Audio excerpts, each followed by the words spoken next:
Oi, bom dia, meu nome é Esté e esse é meu trabalho sobre estudos orientados. Hoje eu vou estar falando um pouquinho para vocês sobre o tráfico negreiro e qual que é a forma de estudo mais eficaz que eu utilizo.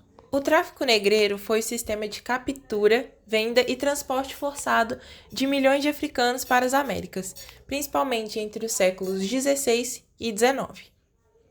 Ele foi uma parte central do processo de colonização que sustentou a economia com o trabalho escravizado. Esse tráfico acontecia principalmente pelo Oceano Atlântico, onde milhões de africanos eram sequestrados, separados de suas famílias e enviados para as viagens muito longas e duradouras em navios negreiros, onde a situação era realmente muito escassa.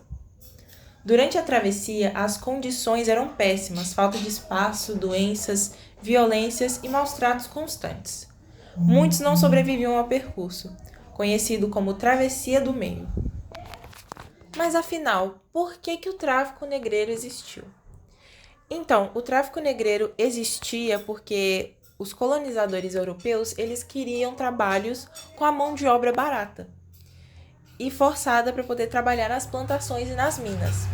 Assim, era um sistema totalmente baseado na exploração e também no racismo, que tratava as pessoas como se elas fossem mercadorias e como se elas pudessem trabalhar sem nada em troca, ou seja, o trabalho escravizado. Acaba que as consequências de tudo isso, do tráfico negreiro, são profundas até hoje. Até hoje a gente vê como o racismo é colocado na sociedade e milhões de pessoas foram tiradas de suas terras, lá do continente africano, e suas culturas foram brutalmente afetadas, Contanto que a escravidão deixou marcas sociais, culturais e raciais que ainda enfrentamos no Brasil atual. Uma curiosidade é que o Brasil ele foi o país que mais recebeu escravizados, sendo cerca de 40% todos os africanos trazidos para as Américas desembarcaram aqui no Brasil.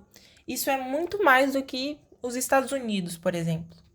Essa viagem que eles faziam até os continentes, elas podiam durar 3 meses. O trajeto era da África até o Brasil, que variava de 40 a 90 dias, dependendo das condições do vento, das rotas que eles faziam pelos navios. Inclusive, os escravizados eles eram chamados de peças nos documentos. Nos registros dos navios, as pessoas eram tiradas como mercadoria, e assim eles chamavam eles de peças. Agora eu vou mostrar para vocês um pouquinho de como eram os navios nessa época. Aqui a gente consegue ver onde chegavam aqui os africanos, os escravizados. E aqui geralmente eram os colonizadores, Aqui as pessoas que operavam o barco. Aqui era mais ou menos a planta dele. Então, como a gente consegue ver, o espaço dentro das cabines era realmente bem limitado. Aqui a gente consegue ver o exemplo de várias pessoas. Lógico que na realidade era um pouco diferente, Mas aqui a gente consegue ver como o espaço entre elas era limitado. O barco era grande para ter muita gente, mas ele era pequeno para o tanto de gente que tinha. Já aqui a gente vê cartas, e recibos, que era sobre a entrega dos escravizados transportados nos navios negreiros.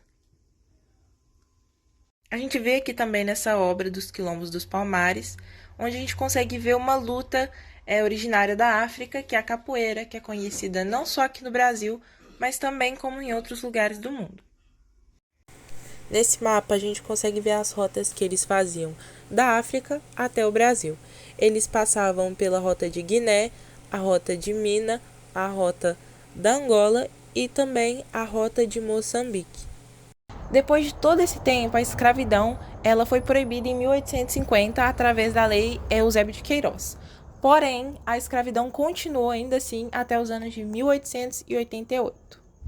E qual que é a forma mais eficaz que eu acho para poder aprender? Então, a forma que eu mais acho eficaz para aprender, que eu consigo aprender melhor e me agarrar mais na matéria, é através de videoaulas, assim como essa, que a gente costuma assistir no YouTube. Eu acho que os conteúdos são mais fáceis para a gente aprender, que geralmente as pessoas falam com bastante clareza, para a gente poder entender aquele assunto que está sendo falado. Caso a gente tenha alguma dúvida, a gente consegue voltar no vídeo. Então, para mim, eu acho que esse é um super pró para a gente poder voltar no vídeo. Se tiver alguma dúvida, a gente consegue escrever e anotar também ao decorrer do vídeo. Então, para mim, a forma mais eficaz para a gente poder aprender as matérias é através de videoaulas. Como dito, muita gente pensa que a partir de 1850 acabou todo o tráfico humano, mas foi muito pelo contrário. Como os africanos não chegavam aqui ao Brasil, o tráfico interno acontecia aqui e as pessoas eram mais traficadas de região para região, principalmente do Nordeste para o Sudeste, que era onde as regiões de café estavam crescendo muito nessa época.